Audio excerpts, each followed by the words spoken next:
தஸ்மாத் சர்வேஷு காலேஷு மாம் அனுஸ்மர யுத்தியச்ச மையற்புதி மனோபுத்தி மாமேவி ஏஷதி அசம்சயா. அதனால் அர்ஜுனை பார்த்து சொல்கிறார், நீ எப்போ பார்த்தாலும் என்னையே நினச்சிட்டே இரு, நீ யுத்தத்தையும் பண்ணு, என்னையே நினச்சிட்டே இரு, இந்த ஃபலத்தெல்லாம் என்கிட்ட கொடுத்துடு, உனக்கு ஒரு ராஜ்யபாரம் வரும், பட்டாபிஷேகம், ஆஹான் ராணியோடு சௌக்கியமாகலாம் நினைக்காத.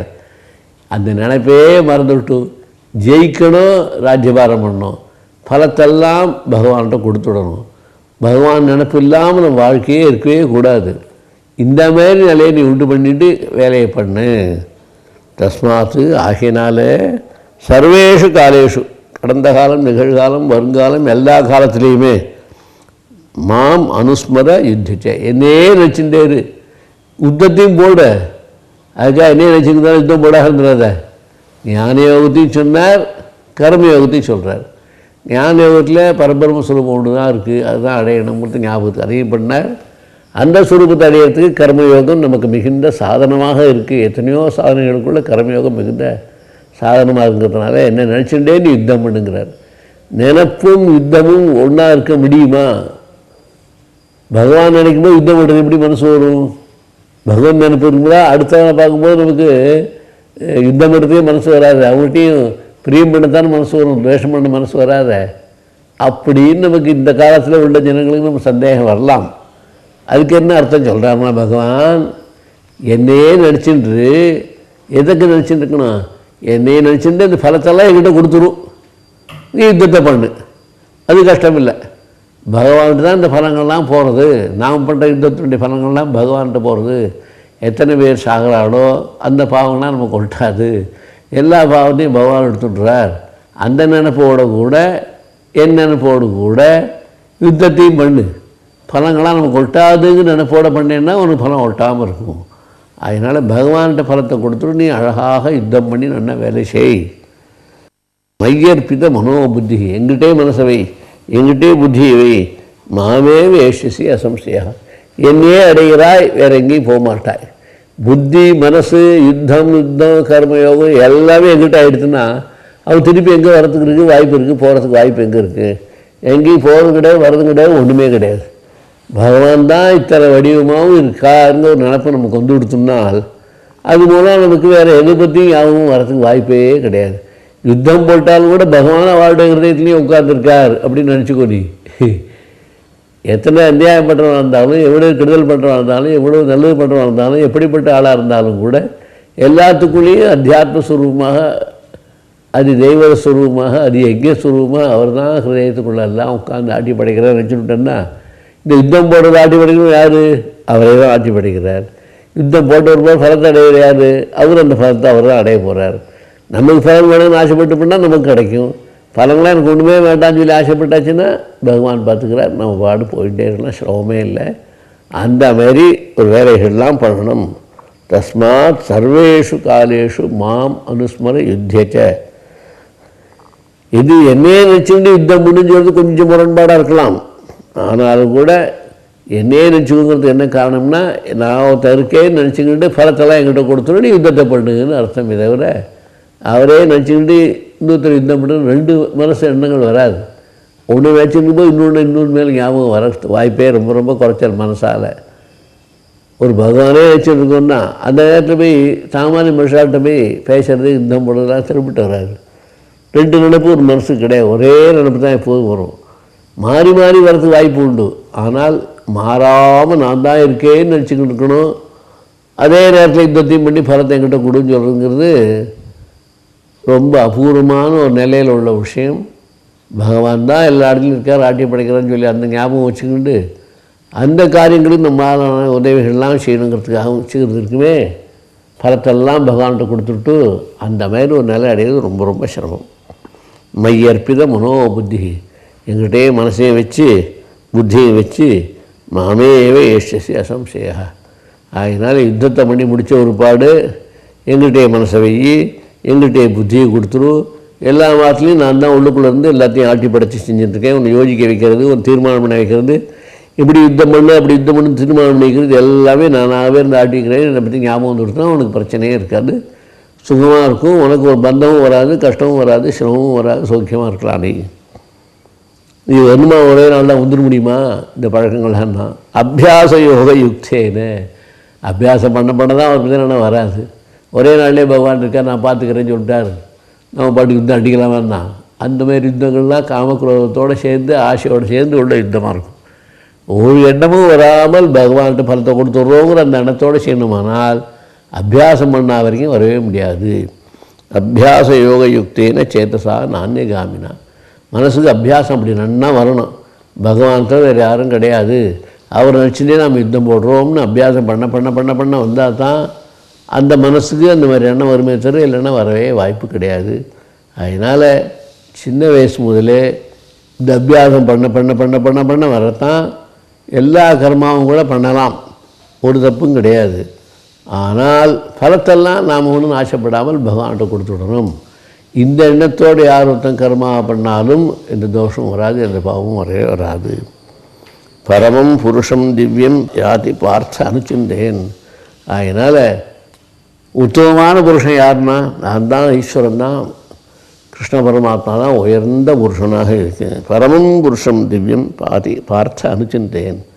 அதனால் உயர்ந்த புருஷன் அவளை என்ன நினச்சிக்கிட்டே நீ இந்த யுத்தங்கள்லாம் பண்ணு, நான் தான் உனக்கு இந்த உபதேசம் சொல்கிறேன், நான் தான் இந்த காரியத்தினையும் ஆட்டி உடச்சி படிச்சேன்னா நான் தான் பரபுருஷனாக இருந்துட்டு உயர்ந்த புருஷனாக இருந்துக்கிண்டு, பரம் என்றால் உயர்ந்துன்னு அர்த்தம். அப்படிப்பட்ட உயர்ந்த புருஷனாக இருந்து நான் தான் இத்தனை காரியங்களையும் பண்ணிட்டுருக்கேங்கிறத ரொம்ப தெளிவாக சொல்கிறார். நான் எப்படிப்பட்டவனாக இருக்கேன் பார் அப்படிங்கிறார். கவிம் புராணம் அனுசாசிதாரம் அனோரணீயாம்சம் அனுஸ்மரேத்ய சர்வஸ்ய தாத்தாரம் அச்சிந்திய ரூபம் ஆதித்யவர்ணம் தமசப் பரஸ்தாத். எல்லா புராணங்கள்லேயும் எல்லா இடத்தையும் என்னை பற்றி என்ன சொல்கிறதுன்னா, கவி கிராந்ததர்ஷி ஞானஸ்வரூபமாகவும் பிரகாஷ்ஸ்வரூபமாகவும் இருக்கார். நான் தான் புராணம் பழங்கால ஆசாமி, இவர் புது ஆசாமி இல்லை, பழங்கால ஆசாமி. அனுசாசிதாரம் எல்லாரையும் ஆட்டி படைத்து காத்துன்னு இருக்கிறவர். அனோரணீயாம்ச அணுக்கெல்லாம் அணுவாக இருக்கிறவர். அனுஸ்மரேத்யா அணுக்கெல்லாம் அணுவாக இருந்துக்கிட்டு இத்தனை இது வியாபகமாக இருக்கிறவர் யாரோ அவரை பற்றி நினச்சிக்கணும் நம்ம. சர்வஸ்ய தாத்தாரம் எல்லா உலகத்தில் இருக்க அத்தனை பேருடைய சுகத்துக்கங்கள்லாம் கொடுக்குற யார்? இந்த ஈஸ்வரன் தான். எல்லா சுகதுக்கங்களையும் கொடுக்கறதுக்கு காரணமாக உள்ள கர்மாவாக இருந்தாலும் கர்மா ஜடமான தொண்டு கர்மாவுடைய ஞாபகத்தை வச்சுக்கிட்டு ஈஸ்வரன் பலத்தை நமக்கு அளிக்கிறார். அதனால் ஈஸ்வர ஸ்மரணத்தோடு நாம் இருந்தோமானால் அந்த கர்ம பலத்தினுடைய வேகங்கள்லாம் குறைக்கிறதுக்கு நமக்கு வாய்ப்பு உண்டு. சர்வஸ்ய தாத்தாரம் அச்சிந்திய ரூபம் ஆதித்யவர்ணம் தமசப் பரஸ்தாத். அஜ்ஞானத்திலேருந்து இருட்டிலேருந்து விலக்கி வரக்கூடியது சூரியன். அதுபோல் அஜ்ஞானத்திலேருந்து அவித்தியிலேருந்து தூர விலகக்கூடிய ஞான சூரியன். அப்படிப்பட்ட ஞான சூரியனாக நான் விளங்கி கொண்டு இருக்கேன்னு நினச்சிக்கோய். பிரயாண காலே மனசாச்சலேன பக்தியா யுக்தோ யோகபலேன செய்வ குருவோர் மத்தியே பிராணமாவே சமயக் சதம் பரம் புருஷமுபே திவ்யம். செத்து போகும்போது என்ன பண்ணலாம் கேட்டான் இல்லையா, அதுக்கு சொல்கிறார். யாத்தின்னா கிளம்புறதுன்னு பேர், பிரயாத்தின்னா பிறப்பு இல்லாத இன்னொரு நிலை அடைகிறதுக்கு போகிறதுக்கு பேர் பிரயாணம்னு பேர். நம்மளாம் சாமானியாக உள்ளூர் போகிறேன்னா பிரயாணத்துக்கு போய்ட்டுறார், மெட்ராஸ் போகிறார், திருச்சி போகிறார், காசி போகிறாருன்னா பிரயாணம் பண்ணுறோங்கிறோம் நம்ம. இது சின்ன சின்ன பிரயாணம், யாத்தி பிரயாத்தி. ஆனால் நிஜமான பிரயாணம் என்னென்னா சாகர சமயத்தில் எது போகிறோமோ அதான் நிஜமான பிரயாணம். ஏன்னா அது இங்கே உடம்பு விட்டுட்டு இந்த உறுப்புகளுடைய சாரங்கள்லாம் எடுத்துக்கிட்டு இன்னொரு ஜென்மாவில் நம்ம என்ன கர்மாக்களை பண்ணியிருக்கோமோ அந்த கர்மாக்கேற்ற பலனை அடைவதற்காக போகக்கூடிய எது இருக்கோ அதுதான் பிரயாண காலம். அதனால் மரண காலத்தில் அதுதான் பெரிய காலமாக சொல்லப்பட்டிருக்கு. மனசா அச்சலேன அந்த மரண காலத்தில் சஞ்சலமில்லாத மனசோடு இருந்துட்டு பகவானே நினச்சிட்டே இருக்கணும். பக்தியா யுக்தோ யோகபலேன்னு செய்வ. பக்தியினாலேயும் யோக பலத்தினாலேயும் பகவானே நினைக்கக்கூடிய ஒரு நினைப்பு நமக்கெல்லாம் வரணும். யோக பலம்னா ஆசனாதிகள்லாம் போட்டு பிராணாயாமங்கள்லாம் பண்ணி இதை நல்லா நிறுத்தி மனசை நல்லா நிறுத்தி மூச்சை நிறுத்தி மனசை நிறுத்தி எல்லாத்தையும் நிறுத்தி உட்கார்ந்து பண்ணுறது இருக்குது, அது யோக பலம்னு பேர். யோக சித்தவர்த்தி நிரோதா. யோகம்னா என்ன சொல்கிறாங்கன்னா சித்தவர்த்தி நிரோதா, மனசை நிலை நிறுத்துறது தான் யோகம்னு பேர். அதே தான் இங்கேயும் பக்தியா யோக பலேன்னு செய்வ. யோக பலத்தினால மனசை நல்லா நிறுத்தி எங்கிட்ட அப்படியே வச்சு நினச்சின்னு போகணுன்னு இங்கேயும் அதே சொல்கிறார். அதனால் பகவானுடைய நினைப்பில் அவருடைய சங்கல்பத்தில் நம்ம இந்த காரியங்கள்லாம் பண்ணுறவங்க நினைப்போட கூட இந்த மனசையும் நினச்சிக்கிண்டு சாகரத்துக்கு முன்னாடி யோக பலத்தையும் வச்சுக்கிண்டு பண்ணால்தான் கர்மபலம், யோகபலம், பக்தி இந்த 3 சேர்ந்து ஒரு திரிவேணியாக ஆனால் தான் மரண காலத்தில் நமக்கு பகவானுடைய நினைப்பு வரதுக்கு வாய்ப்பு இருக்குது. அதோடு மாத்திரமில்லை, புருவோர் மத்தியே பிராணம் ஆவேஷ் சம்யக், 2 கண்ணுக்கு மத்தியில் இந்த இடம் இருக்குது. இங்கே இதை வச்சுக்கிட்டு பார்த்துன்னு அப்படியே பகவான் நினச்சி தியானம் பண்ணே ஆனால் சதம் பரம் புருஷம் உபயோகி திவ்யம், இந்த பரமாத்ம ஸ்வரூபத்தை ஈஸ்வர ஸ்வரூபத்தை இந்த 2க்கு மத்தியில் கண்ணுக்கு நேராக வச்சுன்னு இப்படி பார்த்துட்டே ஆனால் அப்பொழுது என்னையே அடைஞ்சவனாக ஆகிடுவார். திருப்பி பிறந்துக்கிருந்து கஷ்டப்பட வேண்டிய அவசியமே இருக்காது. 2 கண்ணுக்கு மத்தியில் தியானம் பண்ணி பழக்கம் வந்தால்தான் அந்த நேரத்தில் உனக்கு வரும்.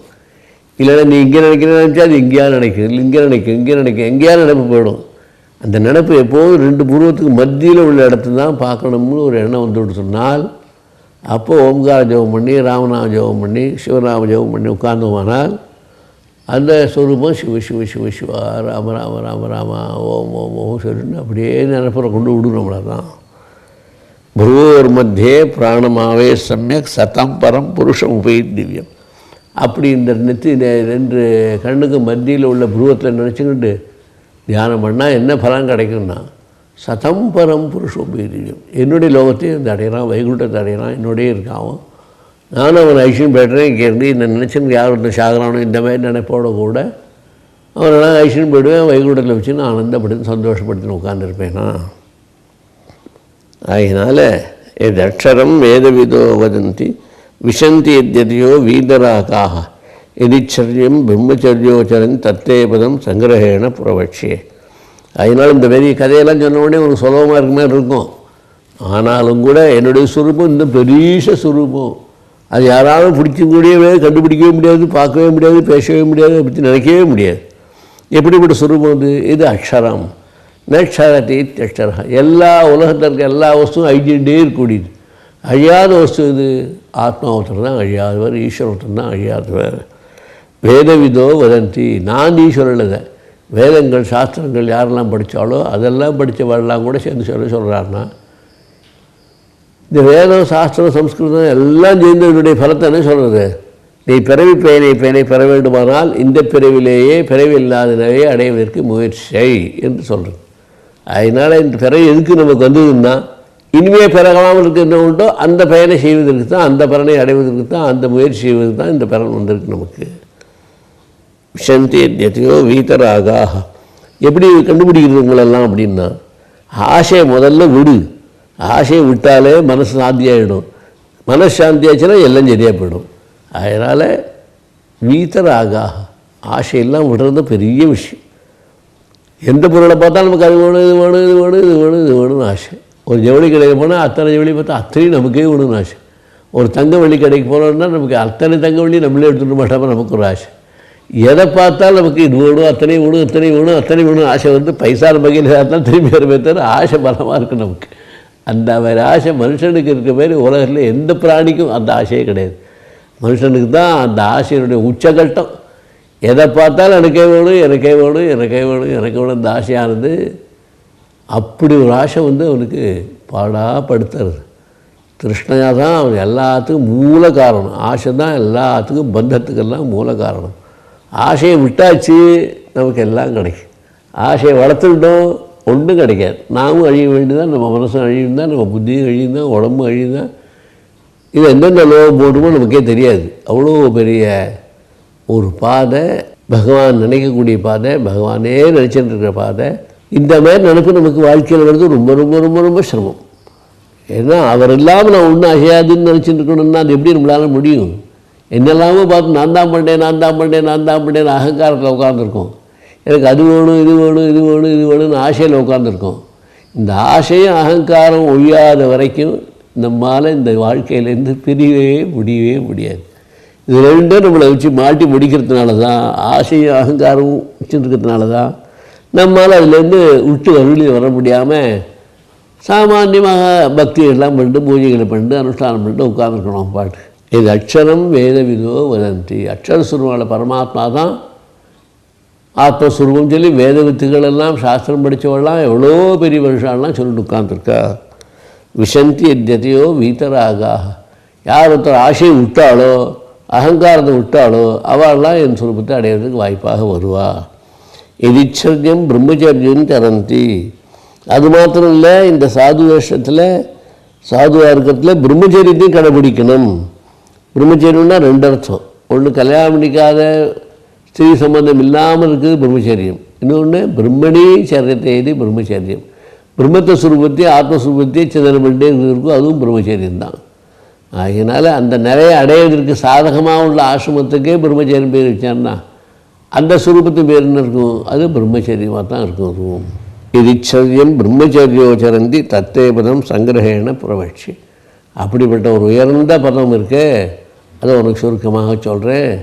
யார் ஒருத்தரும் சாகிற சமயத்தில் என்னையே நினச்சிக்கிட்டு எங்கும் நிறைஞ்ச சுரூபமாக அழியாத சுரூபமாக இருக்கான்னு வேதங்களும் சாஸ்திரங்களும் புராணங்களும் எதை வச்சு கோஷணை பண்ணுறதோ அப்படிப்பட்டவரெல்லாம் வச்சு ஆசையை விட்டுட்டு அகங்காரத்தை விட்டுட்டு பிரம்மத்தையே நினச்சின்னு யார் இருக்காளோ, அல்லது பிரம்மச்சரியாதி ஆசிரமத்தோட கூட யார் இருக்காளோ, அல்லது பிரம்மத்தையே நினச்சின்னு யார் ஒருத்தர் இருக்காளோ அவளுக்கெல்லாம் நான் தான் ஆசீர்வாதம் பண்ணி எல்லாம் தூக்கி விடுறேன் வளரையும். இன்னும் என்ன பண்ணணும்? அந்த மாதிரி பிரம்மஸ்வரூபத்தை அடையணும். நான் சாதனைகளை சொல்கிறேன் கேளு. அதுமாரி சாதனைகள் செஞ்சால் தான் சாத்தியத்தை அடைய முடியும். ஒரு வேஷ்டி வேணும்னா பஞ்சை வளர்க்கணும். பஞ்சு வளர்க்கணும்னா தண்ணியெல்லாம் ஊற்றி பயிர் பண்ணி பஞ்சு ஆனால் தான் பஞ்சு வளரும். அந்த பஞ்சு எடுத்து தான் நூல் பண்ணணும். நூல்லேருந்து வேட்டி வாங்கணும். வேட்டி வாங்கின பாடு சாயம் போடணும்னா சாயம் போடணும். இத்தனையும் ஆனால் தான் ஒருத்தன் வேட்டி கட்ட முடியும். வேட்டி கட்டிக்கிறது 5 நிமிஷம் கிடையாது, பைசா கொடுத்து வாங்கிட்டு சொல்லலாம். அது ஒரு நிமிஷத்தில் வரதில்லை. மழை பொஞ்சு அதுலேருந்து பஞ்சு வளர்ந்து அந்த பஞ்சை சுத்தப்படுத்தின ஒரு பாடு நூலாக ஆக்கி அந்த நூல்லேருந்து வஸ்திரமாக ஆக்கி எது பண்ணிக்கிறோமோ அதுதான் உற்பத்திக்கு ஒரு நிலை. இன்றைக்கி வேட்டி கட்டிக்கிறோன்னா அதுக்கு காரணம் இத்தனை வேலை பண்ணால் தான் முடியும். ஒரு தங்க ஆபரணம் பண்ணுறோமானால் தங்கத்தை அடின்னு அடித்து பொசுக்கி போட்டு நெருப்பில் போட்டு நெசுக்கிலாம் பண்ணு நம்ம இஷ்டத்துக்கு அதை வளர்த்து கொடுத்தால் தான் தங்க ஆபரணம் நம்ம போட்டுக்க முடியும். அசல் தங்கம் வரல அது பாட்டு அப்படியே இருக்கும். நம்ம ஆர்வம் போட்டுன்னு ஆரம்பித்தோம்னால் நெருப்பில் வச்சு சுட வச்சு கொதிக்க வச்சு அடித்து கிடிச்சு இதில் போட்டு எல்லாம் பறிச்சு கிச்சு வச்சு எல்லாம் பண்ணால் தான் நம்ம போட்டுக்க முடியும். ஆக வாழ்க்கைங்கிறது என்னென்னா சுகத்துக்கூட கூடியது தான் வாழ்க்கை. வாழ்க்கைன்னு என்னென்னா பஞ்சு மாத்திரம் இருந்தால் போகாது, அதுக்கப்புறம் பயிர் பண்ணி நூலாக ஆக்கி எல்லாம் பண்ணுறோமே, அதுபோல் நம்ம வாழ்க்கையில் எல்லாம் இருக்குது. அதனால் எல்லாத்துக்குமே என்ன இருக்குன்னா ஒரு காரணம் இல்லாமல் எந்த காரியமும் வரவே வராது.